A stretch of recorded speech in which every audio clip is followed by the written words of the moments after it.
Okay. It looks like we are live.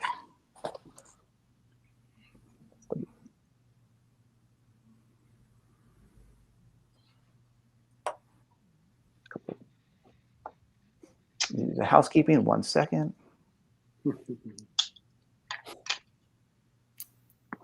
Okay. Well, welcome, guys. I'm super happy everybody can be here. Like I said, we're still waiting on Mark Rodrigue, but we'll go ahead and get started, and we can weave him in when he gets here.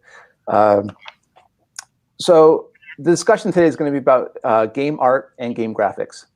So I'm going to do a little bit of an intro about what we're going to cover. So to me, game art and graphics matters a great deal, if for no other reason than the fact you're going to be sitting in front of this thing for hours and sometimes days, and it better be a pleasure to look at. And it also must be functional and help drive the narrative and play. But ultimately, I think it's deeper than either of these things. We are, by nature, visual creatures, and good visual art triggers an emotional response that makes you stop and think. While good graphic design should function to support the game's art, it also needs to support the functionality by almost getting out of its way to present the information needed to play the game. When both are firing, it's a seamless integration. My name is Scott Mansfield, and I'm GMT's professional photographer. And a little bit about myself, I've been a professional photographer for 17 years. I recently split my time. I used to split my time between commercial and fine art, but now I do primarily all fine art, and GMT is my only commercial client. With us today, we have Nils Johansson. Hello. We have Richard Shako, my apologies if I butcher that. No, Shako. Shako. We have Jerry White, and we have Terry Leeds, and hopefully we'll get Mark Rodrigue to enter when he finishes up with his current session. So a little bit about our participants today. Nils Johansson recently relocated back to Paris, France with his family after 20 years abroad living in Hong Kong and Asia. He got into wargaming in the 1980s with Victory Games, West End Games, and International Team. But really, he rediscovered the hobby 10 years ago. He does maps in his spare time, mostly for smaller publishing companies, and mainly as an extension to his history reading. Some of his games include Maori Wars. Maori Wars. Yes. Maori Wars, I butchered that, my apologies. The New Zealand Land Wars, 1845 to 1872 by Legion Wargames. Ambon, The Burning Sun and Little Seagulls by Snafu Designs. Walking a Bloody Path, The Battle of Fallen Timbers, August 20th, 1794 by High Flying Dice Games. With us also is Terry Leeds. He has always been fascinated with wargames, especially maps. And while he was still in the Navy, he tinkered with creating his own in-house variant graphics while pursuing a teaching credential and digital design certificate. After 23 years in the Navy, he was lucky enough to land a job with the San Diego Air and Space Museum as their graphics director. His first actual war game graphic work was for Ed Wimble and Clash of Arms. While working full-time, he continued to do freelance work, much with GMT. And after 15 years at the museum, he recently accepted a job offer with GMT to work full-time and from home, so no more commute. He has a plethora of games under his belt, I think over 60, if I'm not mistaken. Wow. Some recent ones, Imperial Struggle by GMT, Cataclysm. He's also worked Clash of Arms games, Compass Games, and LPS. Oh, let me enter Mark Rodrigue. Just showed up. Let me get him to come in. Mark, welcome. Hi. Hi. I thought we weren't going to let him in. Okay, well, we'll go with Mark right now. Mark Rodrigue dropped an engineering career path to NASA in his early 20s to embrace his passion for graphic arts. He had his own studio for 20 plus years and has been freelance since 2013. Corporate design and a bit of advertising are his main lines of work. He always tinkered with the components of games he brought in order to improve ergonomics. He has also created several strategic and tactical games of his own, just for a closed circle of friends. Though he's a latecomer in game publishing, he's benefited from all these previous experiences. His specialty is tweaking geography into an efficient game board that maximizes usable space. And he's the recent designer of GMT games, Bayonets and Tomahawks. Congratulations, Mark. Merci. Thanks. We have Jerry White. He teaches architectural drawing and architecture history at the University of California in Santa Barbara. His first career was architecture, and he is still a licensed architect in California. In architecture, he says, you have to explain your 3D design with drawings, models, and specifications. So that is how he got into design and graphics. Designing historical games is a strange intersection of history and space. He hasn't architected in a while, and game design scratches the design itch while allowing him to learn about history at the same time. As a 9-year-old kid, his dad brought home Victory in the Pacific by Avalon Hill. He obsessively played it, but was really interested in the American Civil War and adapted the system to the Battle of Gettysburg. So his recent game, Atlantic Chase, which is now out of stock at GMT Games. Oh, wow. He's also designer of Skies Above the Reich and the recently to be released Storm Above the Reich, as well as the Enemy Coast Ahead, Dam Busters, and Doolittle Raids. And finally, we have Richard Schacko, also known as Richard Seville. He lives in Berlin, Germany. As Richard Seville, he's the designer of Friedrich, Maria, Volk, and the 2+2 expansions. Some players will call these games war games. Some people will call them Euro. In his opinion, they are not classical hex and counter war games, but their topic is war, and they are to a certain extent abstracted simulations. As Richard Schacko, he runs a one-man publishing company called Histogame for his games. In order to keep production costs low, he does most graphic art himself. Since he has studied geodesy, he has an extensive knowledge of cartography. Therefore, making maps is not a problem. With graphic arts, he's considered himself a pure autodidact. His games include Maria, Friedrich, das Volk. And there we go. Okay. Well, welcome, everybody. I'm so glad you all can be here, and I appreciate each of you taking the time. Thank you. Thank you. Yeah. You betcha. So I'm going to open with a question, and it'd be awesome if you guys can bounce it around a little bit, and I'll help moderate and see if I can direct as things need to be directed. Okay. I want to open the discussion with this. To me, art in gaming serves two primary functions: to deliver game information and to be visually stimulating. Sometimes these support each other, and sometimes they don't. Do any of you find a tension exists between these two, or is it more of a symbiotic relationship? And I appreciate some of you guys are also designers of your own games and do your own game art. And so if you can possibly split your brain in two and approach it kind of from that, because regardless, if you do your own art, there's got to be some little bit of tension there. So Jerry, why don't you lead us off? Okay. Yeah, I was, one of the reasons why I like to do my own graphics is just because you have more control. I think I've encountered some designers who feel that when they don't do the graphics, they kind of feel like art is just something, or graphic design is something that's added to it after the design is done. And that is, I think, a very backward idea, because, what are we doing in these games? We are moving objects around in a small game space where, it's all about movement and the fit of pieces in a larger space and those relationships. So the graphics, the graphic design and the game design, they're symbiotic is definitely the term. I mean, there's, of course, tension there, but I think tension gets created when you bring in that artist afterwards, especially if the artist has never played the game. And I've seen a lot of games that just aren't working well. And it's not because it's a poor design. It's the designer's done a good job, but they didn't finish it because they aren't the graphic designer. Somebody else comes along and, made some dumb mistakes simply because they're either in a hurry or they haven't played the game, or they haven't played the game enough, maybe. And that may be too much to ask of a lot of artists. I can't look into contracts and so on, how much they're getting paid, how much time they can give to the game. But I think that tension arises when you have that dissonance, that disconnect between the designer and the graphic designer. One quick housekeeping note. Make sure you guys keep your mics muted if you're not speaking. We're getting a little bit of feedback. That's awesome, Jerry. You talking about integration. Terry, could you take the follow-up on that? Could you expand a little bit on how you've interpreted or used the idea of integrating both art and graphic design? Because I don't think you don't design your own games, and so you have maybe a little bit of a different perspective. No, I don't. And Jerry's right. If you're a freelancer and you get paid basically for the time you put in, you don't have the time as an artist. If you're in that role, you don't have the time necessarily to play the game and learn the game. So you're kind of dependent on the designer to coach you along of what's important and what's critical and what the player needs to see. if you're fortunate enough to have the flexibility to play with the designer and look at the game in more detail, that's great, because I mean, the more you're familiar with the game, the more you can bring your own nuance to it through the graphics. But I could see as a freelancer that would rub up against, I've only got X amount of hours I can devote to this because I'm only getting paid X amount of money.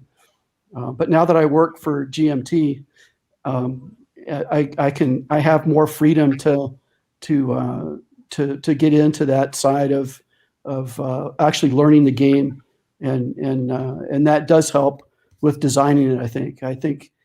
I mean, we're not doing this for fine arts, right? We're not doing this to make a painting to go on the wall.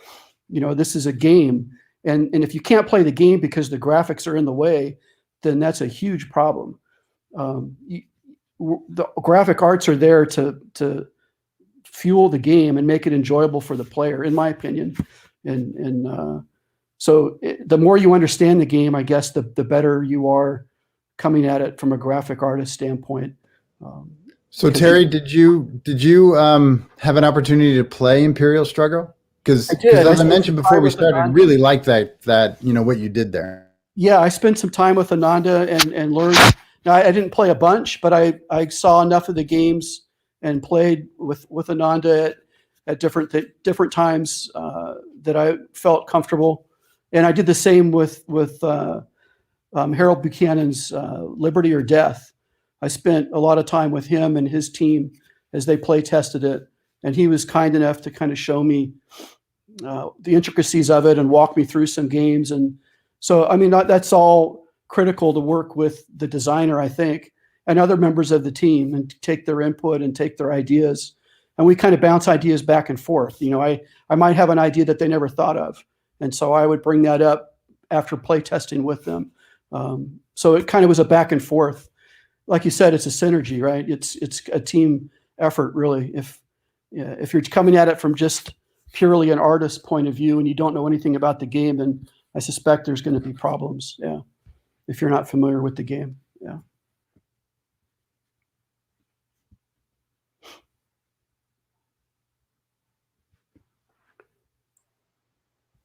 We've lost your audio. Mhm. I lost you, Scott. You went mute. Oh, I got it. I'm back. Okay, so Brian Jarvis asks, is graphic artists involved in the player aids components as well? Just map board, just counters? Well, for me, it's everything, depending on what I'm tasked with. Me If I've been too. given the whole game to do, then I do everything. Okay. From the rules layout to the map, to the play aids, to the box. Yeah. It could be the whole thing. Other times it might just be the map or the counters. It depends on the particular job tasking for me. I'm sure everybody's different and has different. If you're doing your own game, then you're doing everything, obviously. Mark, I want to ask you something about Bayonets and Tomahawks. It was released on, it came up in P500 maybe 3 or 4 years ago. More than 4 years. And it was about the time I was coming on board with GMT, with helping my brother Bruce and his design Gandhi, and we both were immediately blown away by your design, by your geography of your map and the position of the map, which has gotten a lot of comments since its release, and it's absolutely stunning. I mean, it's such a different perspective of looking at the northeastern part of North America. So, did you come up with that design with the design of the game in mind, or was it the functionality of the map inform how you wanted to position that geography like that? Okay. Well, first, I love cartography, map making. I do it professionally for contracts, serious contract, corporate design, museum design. I always pay a lot of attention so that it's done right. So basically, I love map making, and when I do a map of an ancient period, such as this one, 18th century, I want to put in the map the lack of knowledge that there was at that time, because right now we have we have the satellites, everything. We know where everything is instantly. They didn't have that. They didn't know even if there was the sea in the middle of the prairies. So I want to put all the distortion, and I love the it's not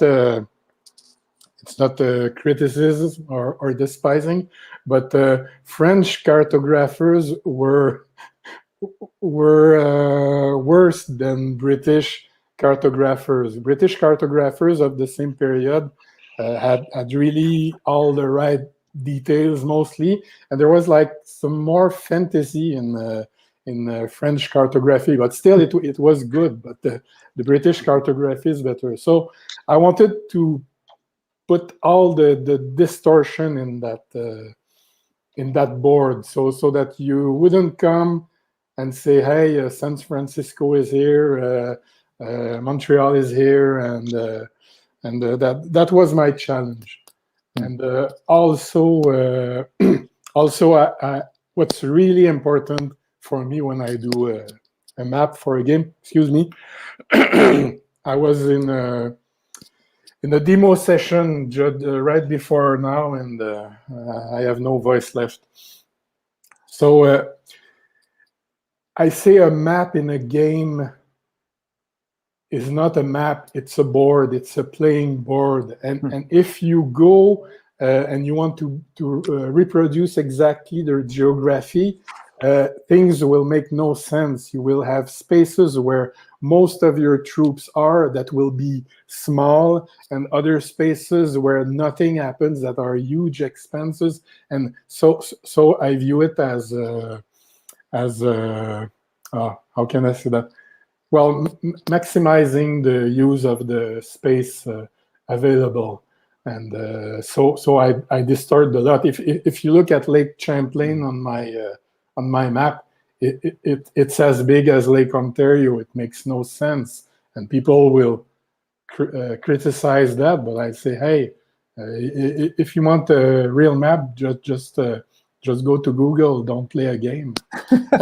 That's an interesting point, because it brings up something that Terry had talked with Harold about in one of his interviews, that the way that light works with map mapping and cartography, that's where the light actually exists in reality, is will actually present almost an artifact that makes it look not real, and you actually have to light the map from an alternate source to have it look, quote unquote, real. Nils, I want to chime you in, because I'm curious if you have anything to add to either of these. Specifically, your Ambin map is absolutely gorgeous. I mean, it looks almost like a classic. I'm sorry, did I butcher that? No, yes, right. Your Ambin map it's absolutely gorgeous. It almost looks like a classic travel map from the 30s, with the way the color blocking works and the way the design and so forth. Do you have anything to add to the discussion? No, in general, I agree. I mean, I tend to, maybe I work a little bit differently. I choose my project usually. I would approach a designer or something I hear about, and I would propose a draft. So usually I would choose something, and I would play the games before I even think about fonts or typography or anything. I would absolutely play the game. So it wouldn't be a problem. I mean, it would be functional, but I'm really looking for immersion. Meaning that from my point of view, maybe it's something more European, or the board is more than just a functional layout of the components necessary to the simulation. It also reflects a vision, it reflects a period, it reflects, there's a setting, there's a context leading up to the events described by the game. So I would really push on the storytelling part. In addition, of course, to the functional side. Of course, the game has to be playable, absolutely. But I would really, I wouldn't necessarily emphasize put the map in the center, for example. I would, in the way I work, I would try to show things through the player aids. I would maybe choose a chart, and even surprise the designer himself. I would probably try to redirect the attention on something different because it emphasizes the period or something like this. But for me, the key aspect is the storytelling aspect, the immersion. You know, it has to be evocative. It more than just having how can I say this, boxes laid out all around a central map. I could even start with a giant letter in the middle, or it's really yeah. Okay. Do the rest of you guys feel kind of the same way? The idea of storytelling and immersion as a way to support the graphics and the art? Totally agree. It's crucial. A lot of research goes into that. Okay. I think it helps the gamer get into the game, right? As opposed to looking at a generic board, generic components. If it does tell a story and it tells it well and works with the rules, then I think you've got a game that people are going to want to play and enjoy it. Yeah. So within that, do you guys think there's, or what are your opinions about the difference then between graphic design and art? It's visual engineering.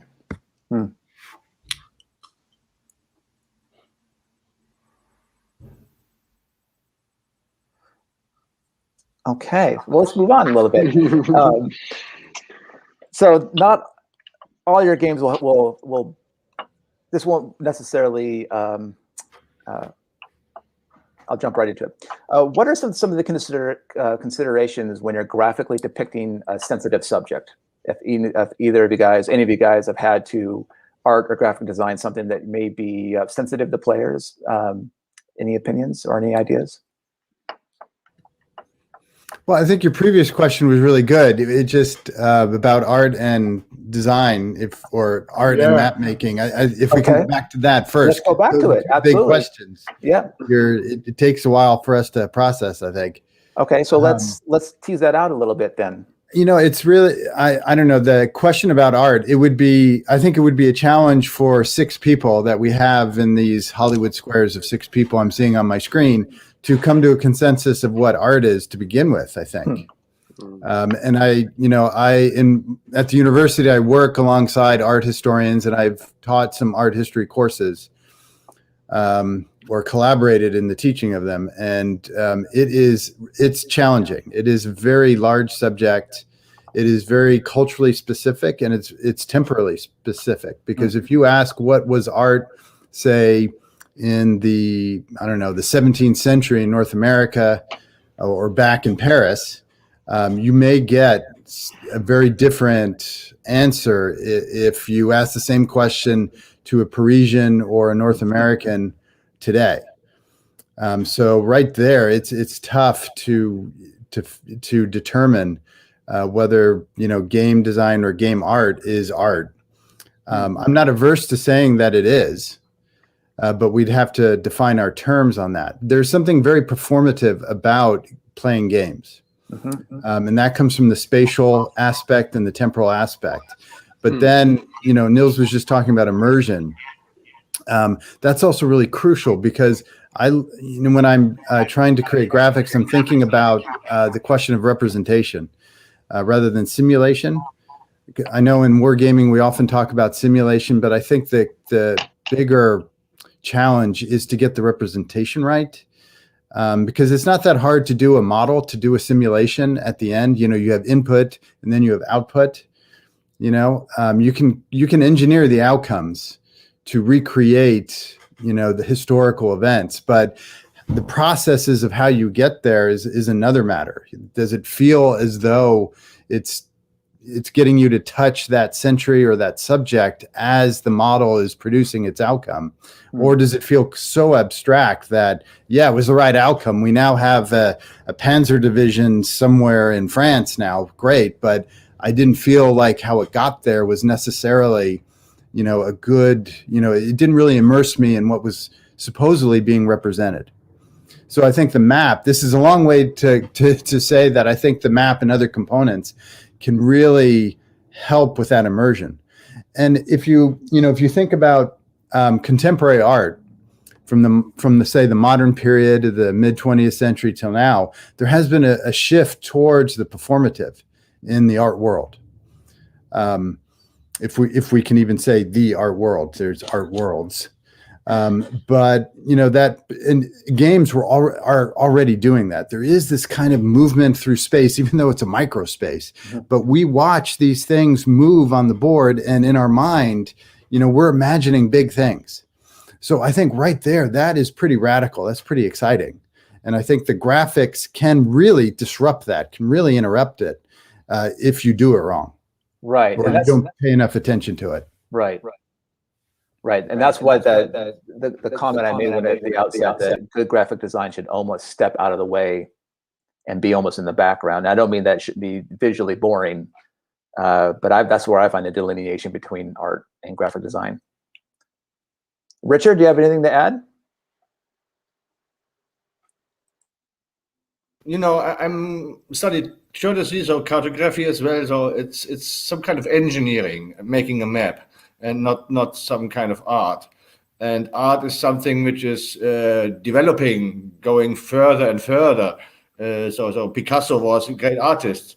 If you come up with new maps no one can read, they would be art, but they wouldn't serve the game. So I think the most important thing is that the board and all graphic art on cards, counters, icons, and so on support playing the game, getting important informations easily, without any doubt what it's meant, and that's the most important thing. And I agree to the idea of there's a symbiosis. But if there's any doubt, I always would say the functionality is the most important thing. But it has to look nice and be a pleasure to look at. The immersion aspect is important. All these aspects I agree with, yes. So maybe one example. So when I made Wir sind das Volk, the game about the Cold War, East against West Germany, I'm living in Berlin, so it was just 500 meters away from where the wall was, and still a museum is, so there's still some part of the wall standing. So it was quite easy to take a picture of the wall, and I had the idea to make the map look like being painted on concrete, on beton. So I had the idea to put the wall as a background, but that didn't work. It didn't look well. So I thought, no, then I will use something artificial for the map, because then it looks better. It's more the concrete feeling, the beton feeling, the wall feeling, and the real wall is at the back of the board. Yeah, it's a fine line, isn't it, though, between functionality and immersion? Because I remember years ago I was playing a game, and this was like, I don't know, like around 2000 or whatever. It was a war game. And the map was kind of dark. It was I think it was American Revolution. I love the game, but I noticed that a lot of people online were complaining about it a lot, about the map, because it was hard to find places, especially when you're setting up. And that was absolutely true. But the darkness of the map, and it could have been unintentional, it could have just been oversaturation in the printing, because, sometimes the output is not necessarily what you can expect. And that's kind of tricky, but Jerry, I absolutely adored it for that. Is that 1777 by chance? Yeah, that was my map. Oh, I love that map. It was too dark. It was one of my first projects, and and that's what people said. Out so dark that you're right. I was looking back on it. I kind of go, yikes. No, I still have it. I still, I don't have a big collection, and I often cycle through games, but I kept that one because of that map. I mean, yeah, it is a little bit hard setting up, but after that, because the thing is, you're so intense on the, the cartographic space, that when you're really playing a game, after a while, where everything is. You could play it almost blind. Yeah. So it's only at first, and I don't know, it was a great map. It wasn't a clean, easy to read map, that's for sure. It was immersive. Okay, good. Well, this brings up this. No, Sorry, go ahead, I was Jerry. just going to say, but my point is that there is, because this goes back to what Scott was saying about tension. You know, there is a tension between functionality, because I totally agree with Richard, because I've also played other games where they're not very functional and they're not immersive. And the combination of that, you know, I just don't have patience. There's so many games out there. Yeah. I don't have patience for that. Mm-hmm. The kind of piggyback on top of this, maps are the most visual component of the game. They're the largest canvases you guys have to work with.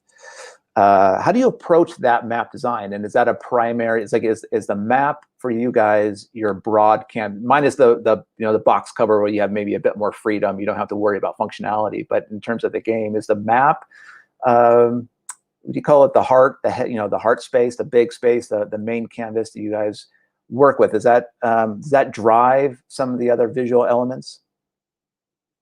Or other visual, if you guys are in charge, if you happen to be in charge of the other components and their elements? I think it. I think it depends. It depends. Sometimes the map is driving the projects. Sometimes it can be other components, and the map can take a step back. You know, it really depends on the result you want to achieve. You know, I did a game on the war in the Pacific. So I wanted to reproduce, for example, one of these photo maps. And it was quite difficult, but the map in this project wasn't the main element. It was a nice touch. For example, it helped me to convey the theme and the immersion. But the charts for me, for example, for that project, were more important than the map. And I actually reduced the size of the map to allow the charts to be more important. Yeah, I think that's a good question. Oh, sorry. Go ahead, Mark. No, I was going to say, I think it's a whole. The map, the counters, the cards, or other elements. They all have to work well together.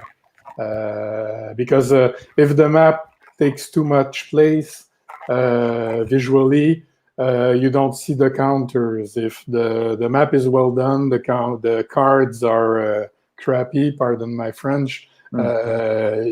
So it's just one element, the map, and but it's the one you see the most. And if I'm published, it's because people saw my map and they liked my map. After that, it happens there was a good game, but it steals the show. The map steals the show. It does. I mean, you rarely hear somebody say, "I bought a particular game because the card art was fantastic or the counter art was fantastic." Now, Nils, I will point out when I went and researching some of your biography, and there's some counter art for the Walking the Bloody Path, and just amazing. I mean, I want. It's actually my face. Actually, oh, he's serious. That's yeah. I wanted to have those as like 8x10s. It's so cool. Yeah, no, I would. I mean, we were talking about the line between art and graphic design, and I would be more on the experimental side for sure. Yeah, I got that impression looking through a lot of your work. It does. You know, I remember at one of the GMT open warehouses when Jerry's Atlantic Chase was in its kind of, I'd say beyond its initial inception, but you had the map, and it looks pretty much, I think if I remember correctly, it's pretty close to what the final map was. But that's what drew myself into your table. I mean, the most beautiful arcing curve line, you know, and I was like, my God, I have never seen the Atlantic Ocean depicted that way, you know, and so clearly, I mean, same thing with Mark's map of Bayonets and Tomahawk. It's a thing that, you know, visually drives you. I mean, it pulls you in, right? The maps often pull you in, and so Terry Imperial. Richard's having some technical problems. Oh yeah, Richard needs help. He's put up a help sign. Oh, so sorry. Yeah, he also posted in the chat. I think. I guess he's having problems with his sound. Let's see if I can get that solved. But thanks for that, Scott. You know, I think my guess is Mark would probably have a similar answer here or a similar approach. But because he's also designing the game, it kind of all evolves at the same time. Right. So the game concept is integral with the concept of the board. But yeah, and also online. I mean, when you're looking for games online, the biggest component, like the map, is just easier to see. I think it does help if all the components of the game are cohesive. I've noticed that one of the pitfalls when you have multiple people working on a game is that you might have differing styles throughout the rule book, the play aids, the cards, the box, the map, and I think you run the risk of losing the cohesiveness of that, which I think hurts the design overall. So it's kind of a tightrope walk at times, trying to keep a bit like herding cats, I suppose. If you're the game developer and you've got multiple people doing multiple things, yeah. If it's your game and you're the only one that has your hands in it, then I would imagine while the work is more, you control all of that. So yeah, that's got to be very satisfying, I would think. Yeah.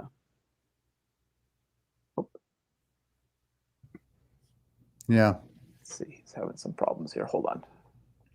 Yeah, I mean, there are so many different components, and and some of them are just so small. And I think what also sometimes happens is, you can get with our tech, we can zoom in on a counter. You can have because I've seen games with half-inch counters that are just populated with all of these icons and numbers and letters and they're sitting on top of, it could be a NATO symbol or a GI Joe or whatever. It looks great on the screen when you blow it up. Yeah, exactly.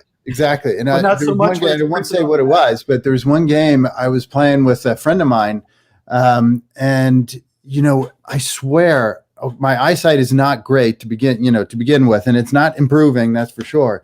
But I swear I had to literally put my nose to the map in order to see some of this stuff. And there were stacks, so you had to be really careful. And then he pulls out this play aid, which was a great play aid because it had a blown up counter. It was like this big. And then I could see, I can see all these, because it even had the exponent, for like a range of something. And it was like, this is crazy. This is absolutely crazy. I mean, I could see playing it, I suppose, on Tabletop Simulator or Vassal or something, where you can zoom in and zoom out. But I had to do it literally. It was like a pelican or something. Yeah, but it's inefficient in a game when you have to spend your time zooming in, zooming out. I think another key aspect in game design is clarity. It has to be clear to the player. So yeah. Yeah, and I sometimes are playing a game, and I go, these are the wrong size counters. For a game like that, fine, put all that information on there because it all was for a good reason, and the system seemed pretty good, but just make the counters bigger. But of course, if you do that, now your hexagon is bigger, and now your map is bigger, so you really have to start then framing the whole thing in a different way. Do you really need that enormous map, or are you working at the right scale? So if you're going to change just the size of a counter, it telegraphs, it kind of cascades down a chain of design decisions that should be made kind of near the beginning, because to go really far into designing everything and making the maps and all this stuff, making your scenarios, that's the wrong time to decide or realize that you've got the wrong size counter. So sometimes the functionality will then drive the design or the graphic design, and sometimes vice versa. Because you had commented, I believe, in either designer notes or in other interviews that Atlantic Chase, you didn't have the wooden pieces with a nice clean line across it. You had counters that had several other graphics on it, and by the time you had several trajectories intercrossing, it was just the clutter it was visually just like too much. Like the player couldn't necessarily handle it. So in that case, not even the functionality. I mean, just the visual intensity of it was a decision to then reduce. But that was clutter. Also tied to the complexity of the design, because at the time, before the wood bits, they were long, narrow counters, arrow counters, and they had numeric values on them.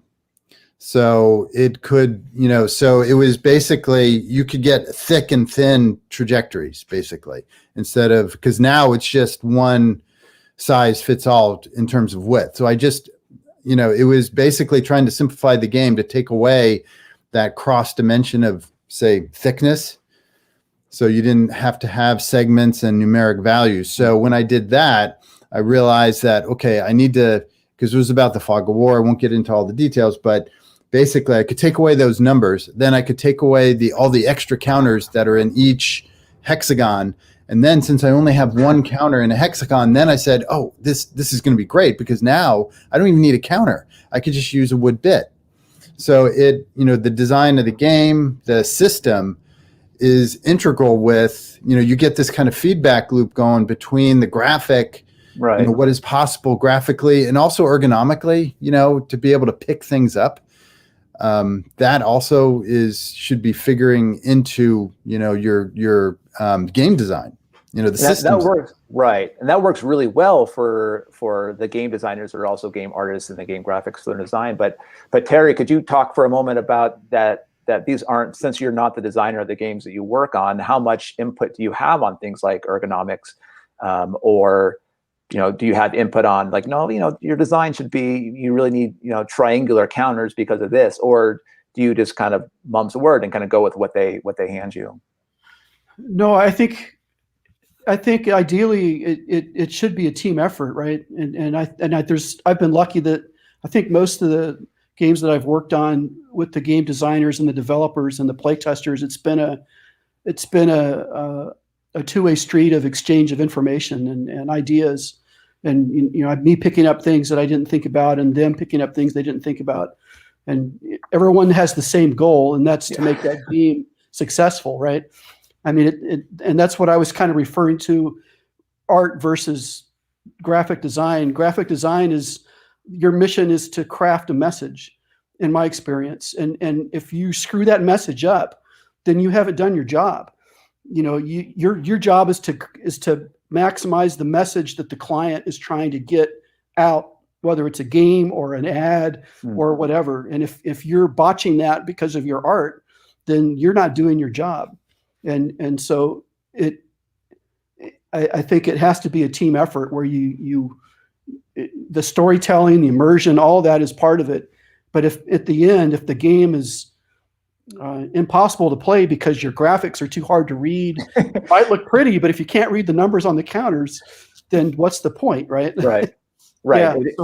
But I agree with all you said, Terry, and I want you to give me a session on how you did the Liberty or Death map, because it was my model. But that being said, above all you said, and I feel I'm really good in that respect, the aesthetics is the icing on the cake, and like Niels said, it's the immersion and everything. And I consider myself not bad with the aesthetics and the artistic aspect, but when I see work like Niels or others, I say, wow, some people really push that far, and I like to partner up sometimes with people like that, because you have to work with people who are better in their fields.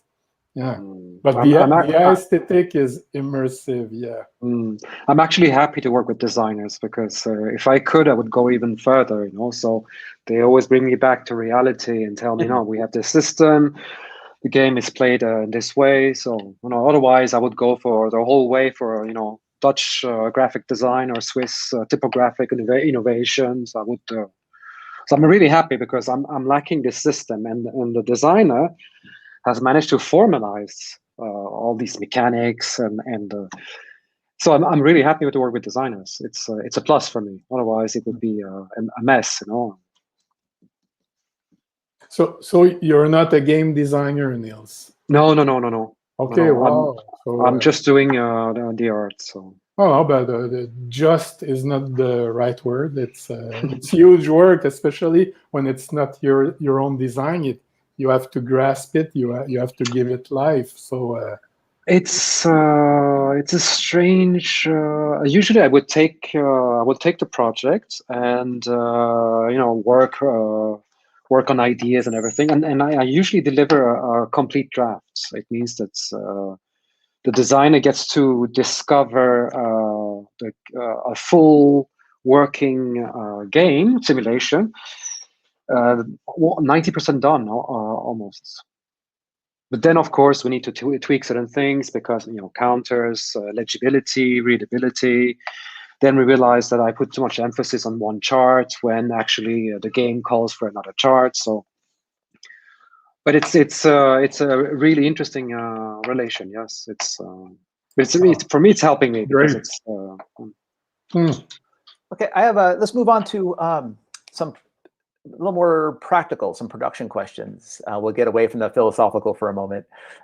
Does anybody want to comment on how they like to start a project, how they work, the practical tools they like to use? Recently Rick Berber passed away, unfortunately, and his work is renowned as stemming from all hand drawn, each individual tree being unique and so forth. And that's one approach. The other kind of the other end of the spectrum is going completely digital and pulling graphics and things and not working by hand. Does anybody want to comment on how they like to begin a project, how they like to, how they translate what they're thinking into a physical medium? Okay, I'm going to start. I would usually start with a movie. It's very simple. I like to. I mean, there's so many fascinating elements in the visual culture around the cinematic quality of movies, and usually it would help me to get into a period or into a battle, for example. Can you give an example? That's fascinating, Niels. Yeah, that's really interesting. For example, when I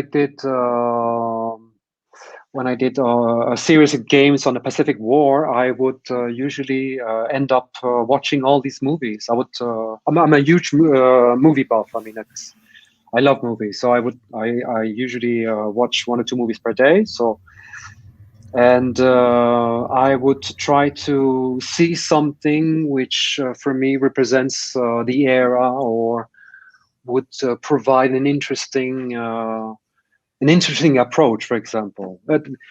There was, if you look at the Battle of the Bulge, for example, you have the movie, the eponymous movie of the same name, which is a fine movie. But then you have something else called Attack with Jack Palance, for example, and just a movie poster and the high contrast, the blacks and white in the movie. I love that one. It's fantastic. It really had me into start a project, for example. So I would start with a movie and then typography. I'm huge on fonts. So I could spend hours looking at differences between fonts. So fonts for me translates a feeling. It's Yes. really something very sensual and. If you use fonts in the right way, immediately it tells Second World War, First World War. I mean, some fonts just scream Troisième République, Third French Republic. It's very specific fonts, So, do you make your own fonts? No. Interrupt. My next step is making my own fonts. Absolutely, I would love to. But movies, fonts, and then going quickly, charts. I mean, charts are wonderful. Anyone who has read a pilot's manual for a B-17 would understand what I mean. You could spend hours just looking at the colors used, the bleed. Like the dots, the printing. It's the best way to get into a project. Yeah. I mean, for me, of course. Right. So Richard, I research. go ahead, Mark. To complete, I research fonts a lot, but okay, Richard, sorry, go ahead. No, I wanted to comment on some things. First, the movie. My first game, Friedrich, about the 7 Years' War, and the idea for the game I got when I watched the East German TV series.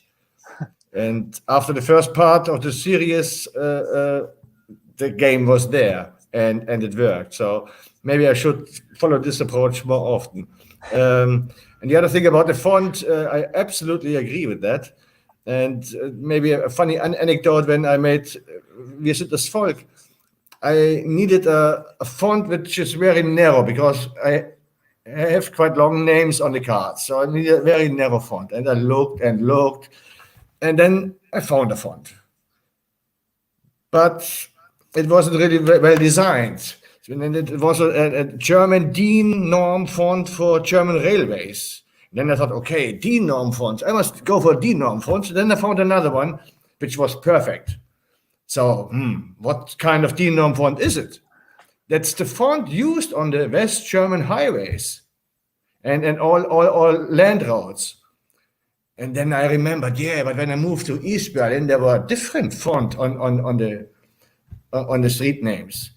And then I found the East German highway font, and I put both fonts on the map. So I have the two divided Germanies in the fonts, and it took about much too much. I think Niels would have done it maybe in a day. For me, it was a week or two, but I'm very happy with the result.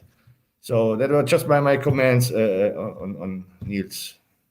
Your game, and one more thing, I have problems with the tone. So on the computer where you see me, I don't hear anything, and I get the tone from the other computer. But at the moment, I don't hear anything because when I speak in my head, I have an echo. That's bad.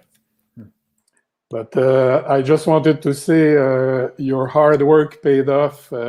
Because the first time I saw Wir sind das Volk, sorry for my pronunciation, it was like a lightning strike. I was like, wow, I want this game. And I love that period, and it permeates all the spirit. So bravo to you. It was extraordinary. Thank you. Terry, I know that you do... you have kind of a different approach. You use some three-dimensional modeling, and then you will then augment that, right? And then also at times you also will then hand draw if you can't As I get into the details, I might do that. Yeah. But I see parallels in everybody's comments. I mean, the initial stage could be a magazine or a poster or a map from the period or a movie or a TV show, or just being outside, seeing something on a drive. I mean, I'm sure it's true of photographers, artists, anybody that's being creative. You are taking in multiple things in your brain, and that might spark an idea. Now, is that true? This also applies to Richard as well, because there's a particular texture that he has in, I believe it's Friedrich, that I quite liked, and the texture in Cataclysm. Do you find inspiration in these things in the granularity? Like if you were looking for for instance, the mixed terrain Cataclysm has a very particular kind of feel to it. Where do you guys like to pull the micro stuff from? So less pulled back, but will you be walking and see like a texture on a wall or the way that light plays in leaves and use something like? Okay. I mean, I have photographs that I've taken of different things. I have a library of textures that I've purchased over the years. That I have a program that lets you create your own textures. Oh, cool! And that you can go in and kind of as a starting point and then manipulate it to get it the way you want it. Some of that's 3D, some of it's in Photoshop. So it's a mixture of stuff. Sometimes I can go out in the backyard and slap some watercolor paint on a board and let it dry in the sun, and then come back in and scan it. That was so cool. Part of the backdrop for the Liberty or Death map was some hand-done watercolor on a board and dried quickly in the sun, and then I scanned it and mixed with other things. So I tend to use one of the things that I want to work on more. That's one of my weak points is the traditional art. I get lazy, and it's easier to go 3D on the computer sometimes to save time and get yourself in the ballpark for what you're trying to accomplish, as opposed to hand drawing the whole thing from scratch. So it's a tool. The 3D stuff is a tool that I'll use to get me in the ballpark at times. But the traditional approach I've done also. So it kind of depends on the job and what you need to do. And so I've used a mixture of approaches and tools and inspiration.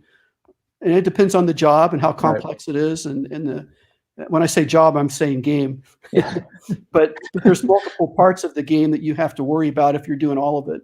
Right. Cover, like you said, the cover is different than the game board and the game pieces.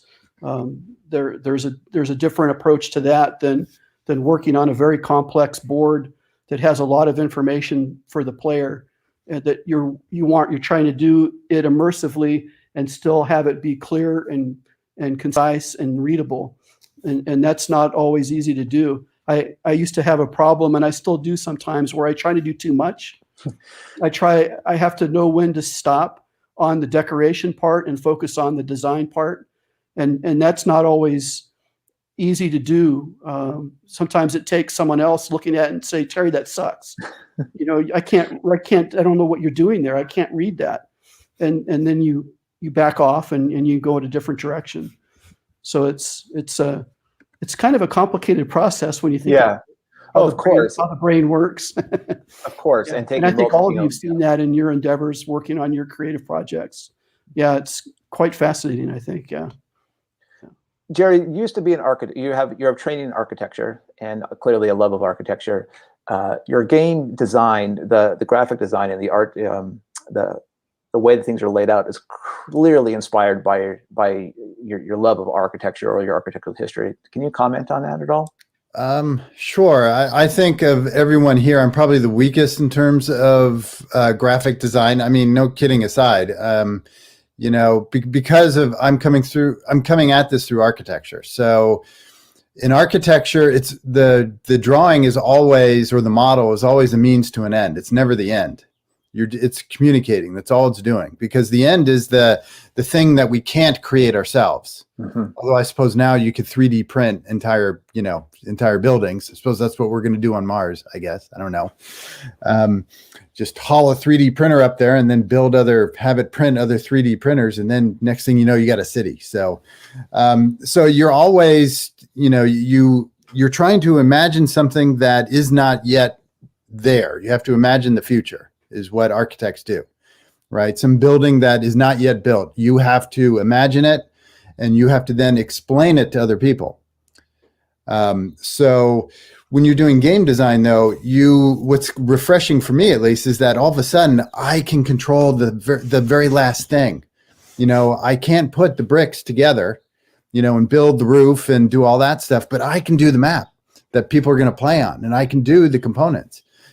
So that's pretty exciting, but I have to kind of learn how to, I don't know, not just communicate, but also to do what Terry can do, with his watercolors and so on, and the fonts and that is my big learning curve. That's what I'm trying to get better at, is all that. And it's but it's enjoyable too, because that's where I learn. That's where I'm learning on the graphic side. And I use Illustrator, and over the years I've gotten better at it. But architects don't use Illustrator that much, So I just dabbled and gotten a little better over time, and that's about it. But I'm really curious about what Terry, his 3D program, whatever the heck that is. That sounds cool. I use SketchUp sometimes. And port that into they're pretty basic 3D programs for creating people or creating objects, and okay. Not really for fully rendered images, although I could do that on some of it, but that takes more time. But I use it more of it's almost like building a traditional artist building I'm probably pronouncing this wrong, a maquette, where you create a miniature diorama. James Gurney, the artist, does this a lot. He builds a miniature of what he's going to paint, and he'll use that as a study tool to look at the light and the shadows and help him get his final canvas art more realistic and more believable. So oftentimes I'll use the computer to do just stuff like that to kind of get me in the ballpark. Yeah. It depends on the project and what I'm trying to do. Yeah. Of course. Yeah. Mark, you're a longtime graphic designer. That's been your profession for a number of years. How do you approach your personal, the game project specifically? And it sounds like you've done several games for yourself and your friends. What are some of your, talk about a little bit some of your tools, work with your tools or your production or how you think about things. Okay. Well, I'm a professional graphic designer for 30 plus years, and when I do a game, and I do sometimes projects for other people. I worked for Fourth Circle recently for the shores of Tripoli, and so sometimes I have to work on the designs of other. But first thing is I want to immerse myself in what was the visual language for that period.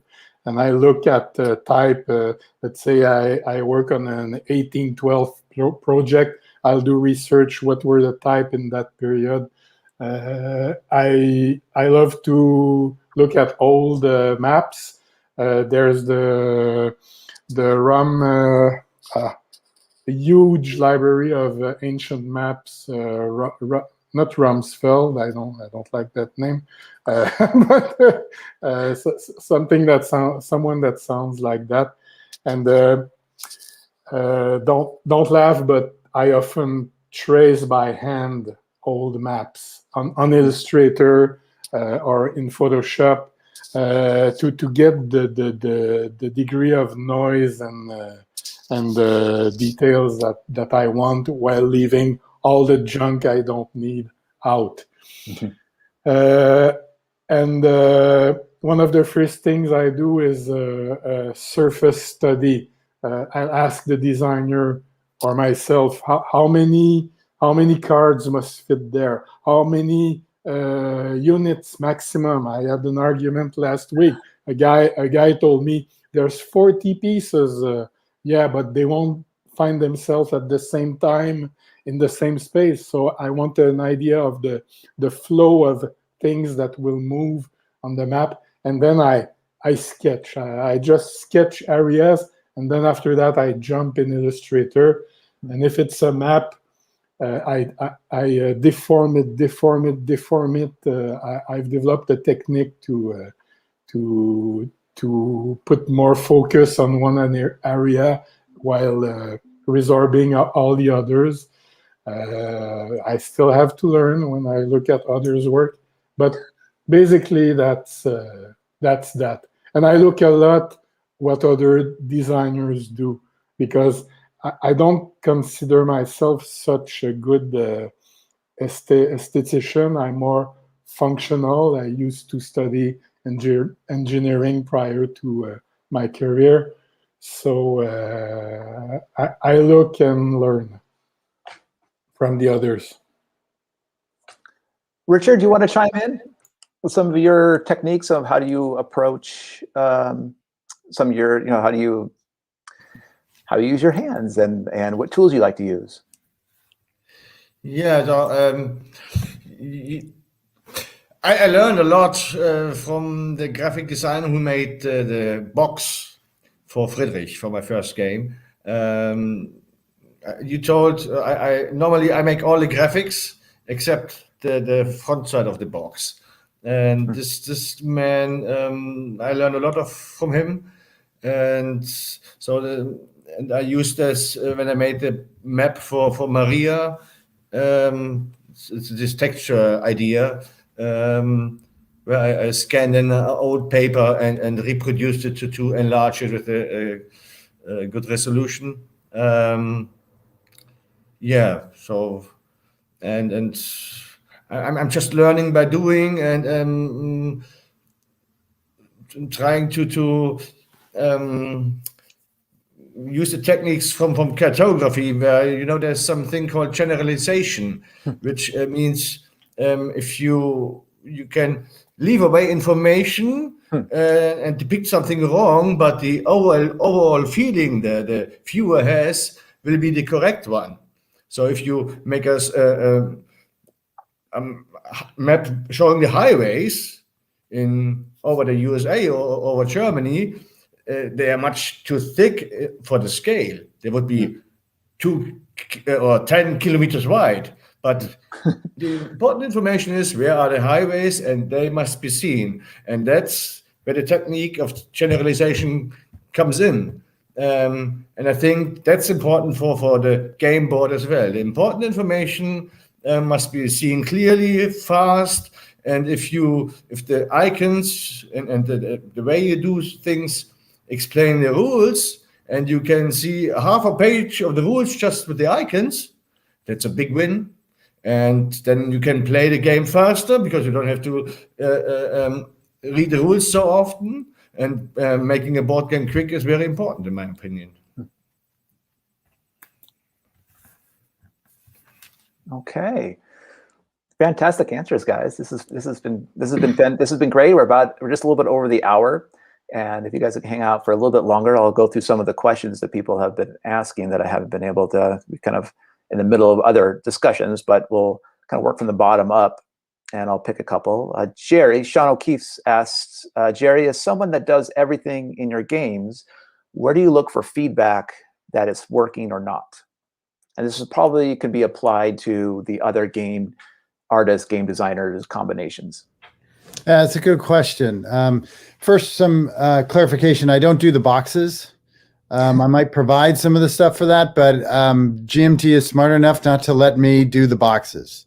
So way to go. Very smart, GMT. Terry, give that to Terry or one of these other guys who I'm sure could do it amazingly well. But it's a great question. So I try to, when you're the graphic designer and the designer, you have the luxury of, I try to do the art as fast as I can. It's not the most efficient process because that means often tossing out a lot of stuff, and that could be a lot of hours because you find out that it doesn't work. But you got to get it in front of playtesters as soon as possible, or anybody else. Just do a demo with somebody and just watch them. As you're doing a demo, and then you pause and you let them make a decision, or what would you think would be a good move here, or and then you just kind of watch their eyes to see where they're looking, and you can tell that okay, some things aren't working, but really it's the playtesting process. If you can, sorry, I have a errant playtester right here who likes to knock meeples off my maps. So, if I can get, it's not going to be finished graphics. There might be some details, but, the sizes of things, the colors of things, all the information is there as close as possible, and just get their feedbacks. And what I really like playtesters to do is to photograph what they're doing. A lot of them don't like doing that or just aren't in the habit, because often a playtester is going to do something wrong, but they're not going to know they're doing it wrong. But I could just see how they've got things set up, and I can see it before and after, and I can know that, okay, well, they missed this. So maybe I need to make this, more obvious or whatever. So, so to answer Sean, it's basically you get feedback hopefully through the playtesting process from the playtesters, if you can get the art soon enough to them. So I know with GMT, they have this category of where the status of your game is, on their website. They'll say it's made the cut, or it hasn't made the cut, or it's at the printer, or they're charging, or it's, they're working on graphics. When you're there's a few of us at GMT who do our own graphics. And for us, that scheme doesn't really apply. So when I finish working with playtesters and I'm pretty confident the game is done, I send it to proofers who have not seen it yet, and they get to proof everything, lucky them, but they're all volunteers. And then basically I hand everything over, all the files, to Mark Simonich. And then he does a check just to make sure, because, I don't work directly with printers. There's all sorts of stuff I'm not doing right in terms of, RGB versus CMYK and that kind of stuff. I'm always getting that mixed up. just really basic amateurish stuff. And then it's ready to go. They could send it to the printer at that point, and that could take very little time. It just so it's hopefully the playtesting process and the design process knit together neatly, very nicely, and there's a good overlap. At least that's what I strive for, so that the playtesters are actually working with the same components that the players are going to be working with. Mark or Richard, I think you're the other, sorry, Nils and Terry, but Richard or Mark, I think you guys are the other game designer / artists present here. Do you have anything to add? I have a saying, I've been saying it for some years, being a game designer and graphic design, no, being a graphic designer when you're a game designer is the best thing and the worst thing. The best thing because you can do whatever you want. You have the power. You don't have to wait in the pipeline like Jerry told. And it is the worst thing because you can spend a lot of time making it nice when it's not necessary. And I must have lost 1,000 hours working and working again just to make things pretty. So I learned now, and my next prototype is going to be ugly, and it's going to be in black and white.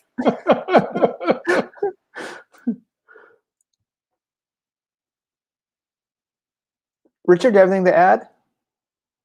Oh, sorry, he's muted.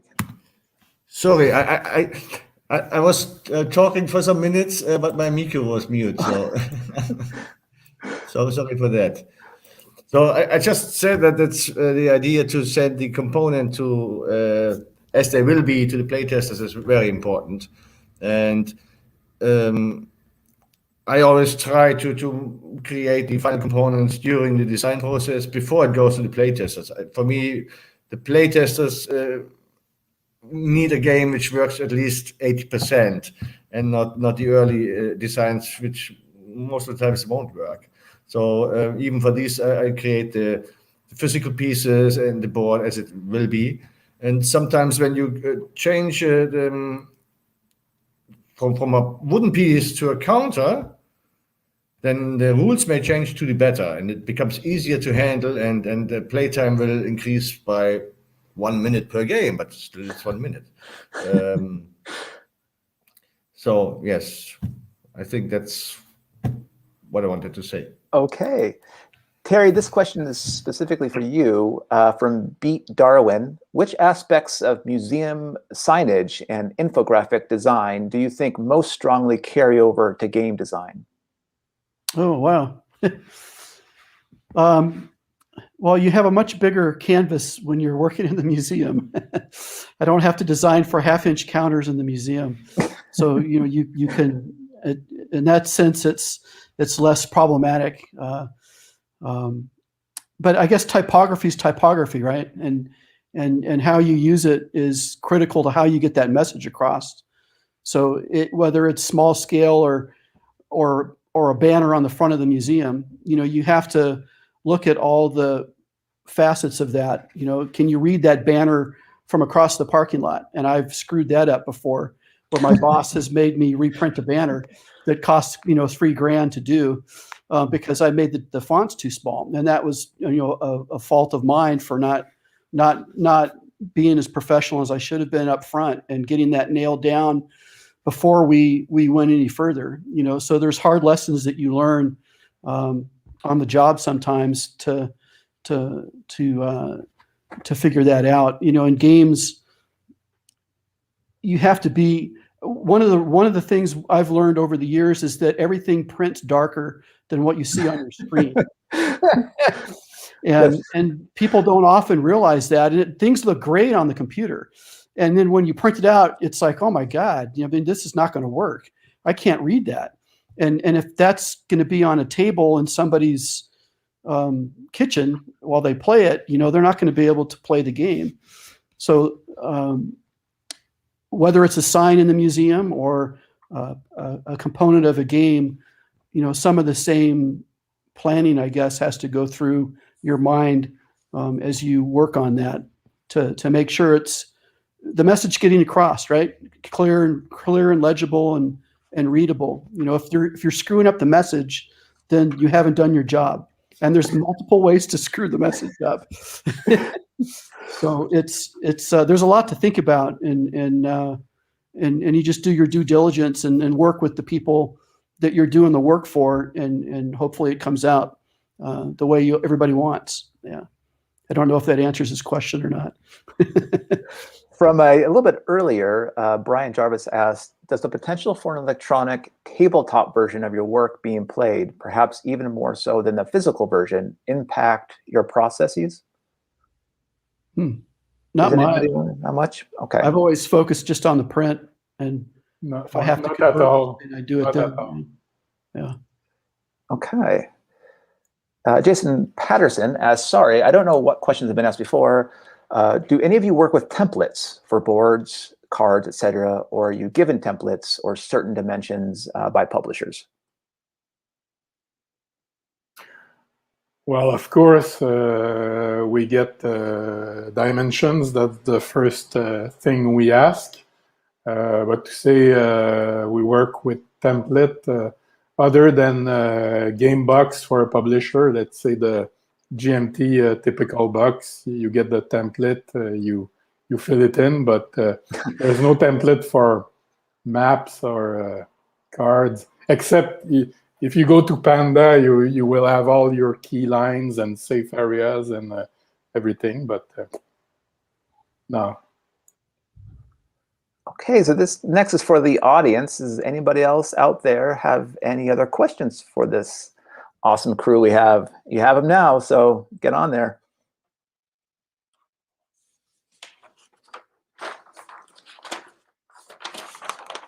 Okay, well, I'll jump in then. I'll do some kind of last minute pocket questions. Is anybody reading anything interesting? A lot of books, but I have to find the one that deserves naming. I'm reading, this is game related and project related. I'm trying to do something that's a little bit steampunky, 19th century. And so I'm reading a Mark Twain story, King Arthur, what is it? A Connecticut Yankee in King Arthur's court. Okay. Which I'm working on this with a design partner, and he's an amazing writer and a big reader, and he turned me on to it. Of course, it way predates, steampunk, the aesthetic, but and then next up is Jules Verne. So I'm saying this because just what Niels had said about movies, just completely, I don't know, that's so fantastic. And I'm starting to think I'd probably do that too. I'm just not as aware of it. I'm not as deliberate about it, but I tend to read more when I start getting into a project, and in this case, I think it's I'm reading not just for the design, but also inspiration for the kind of aesthetic. Okay. And for movies, Jeremy, I recommend Hitchcock. Watch Hitchcock, all of Hitchcock again. Okay. The frames, the way it's just incredible. The Rear Window is just my all-time favorite. Rear Window. Yeah. Storytelling. It's amazing. Yep. Storytelling. You have storytelling, and you have stories inside stories, and also it's amazing. Well, I'm not reading a book, but my wife, I think, believes that I've lost my mind because I've discovered the World of Tanks miniatures game, because it's simple and there's no half-inch counters to try to read. And I've laid out a 3-dimensional battlefield on the top of our piano. And so I've been pouring through the rule book and pushing plastic tanks around on top of the piano as I learn the rules and learn how to play. So yeah, I don't know if you guys watch The Big Bang Theory, Sheldon with his trains in the big. So I've become a bit like Sheldon, I believe. And yeah, so my wife is convinced that I've lost my marbles. That's awesome. You're not alone. I play Micro Armor a lot. I even design a system for that. Cool. Yeah, it's fun. Little tanks. Boom, boom. Yes. So Terry, Right. does somebody play the piano at the same time? No, nobody plays the piano. It just sits there as a table now. Richard, you have something? Richard. But it's just a piece of furniture in the house now. Yeah. Richard, you have something? Yeah, so I'm reading at the moment a book about the 30 Years War, published 3 years ago by a German author, Herfried Münkler, and that's quite interesting. And I wanted to add one comment to the thing Terry said, that on screen things look great and printed they are much darker. I know that, and that's why I always print what I do on paper. Especially the texture is a problem for me when it's if it's too strong, then it disturbs the view, and you cannot see the important information, the pieces and the count is not good. But if it's not strong enough, then it's almost not there. So to find the balance here, it's quite difficult, and I don't know how often I printed maps just to get the balance there. Then you still have the question, okay, that's my laser printer, but what will the printers do with their machines? And that's why I typically produce in Germany. And so I drive to the printer to be there at the printing machine. And then you can still change the colors a little bit. You cannot make a blue look green, but you can do something. And so it's, for me, that's quite important, that the final product is as good as it can be. Yes. Best printing presses come from Germany, Heidelberg, and etc. Neil, this question is for you from Beat Darwin. What has been the most surprising to you about art for games versus commercial art? I don't know. Well, I have no idea. Sorry. No problem. Okay, well, I think this is sorry for Beat Darwin, but Well, Neil? I'm curious about that question too. Actually, is your process different when you do game? I mean, when you're doing a game, it's fascinating that you seek out the designer, so you're choosing the project. I really didn't expect that. yeah, no, it's usually it's not coincidences, but it's just usually I would read something. I have this very strong OCD when I go into something, I would read everything possible about a subject. So, and once I have the impression I have a very good feeling for a period or something, then I sometimes Twitter or social media, you see projects coming on. And Bond, for example, was the case. I just had finished 50 movies about the Pacific War. I see this project about this small island in the Pacific, and I just contacted the guys. I provided this 3D model. I work a lot with Blender, for example, Blender and QGIS, and I told them, okay, there's different ways of seeing an island, Pacific Island, but imagine this island, and at 9 o'clock in the morning, or 6 o'clock in the morning, just before the invasion, and I would show them the lights on the mountain, hitting the mountain at that particular time. So it's really, and I choose project because I'm very motivated, and it's easier to convince people. When you're coming, out of the blue and just telling them, I have this crazy idea about your game, and so it's usually always smaller publishers. Yes. No, that's great. That's great. That's really cool. I love the idea of the 3D model of the island. That's awesome. That's wicked cool. Yeah, because I tried. Sorry, I tried doing that for a game where I had B-17. So I went into SketchUp to do B-17 simply because I wasn't getting the lighting right. And it took, because all the stupid curves of the B-17. I mean, it's not as complicated as the island. Jerry, I have some 3D models of B-17s if you need me to oh, build wow. one. Now you tell me. Yeah, sure. Off-the-shelf products that I've purchased over the years for my artwork. Yeah. Okay, I may be in touch. See what else you have in that closet of yours, Yes. or hiding underneath the piano or something. Yes. Well, thank you guys all for being here. It's been a real pleasure, and thank you for the audience for watching along. You guys, even if you don't believe it or not, you guys are some of the best artists in the field, and you all have a different perspective, and I respect your work very, very much. So thank you all, and Thanks, Scott. yeah, you betcha. Thanks, Scott. Thanks for Thanks, organizing. Scott. Thank you. Absolutely. Have a good rest of your Bye, day, guys. guys. Bye. Take care. Bye. Bye bye. Bye.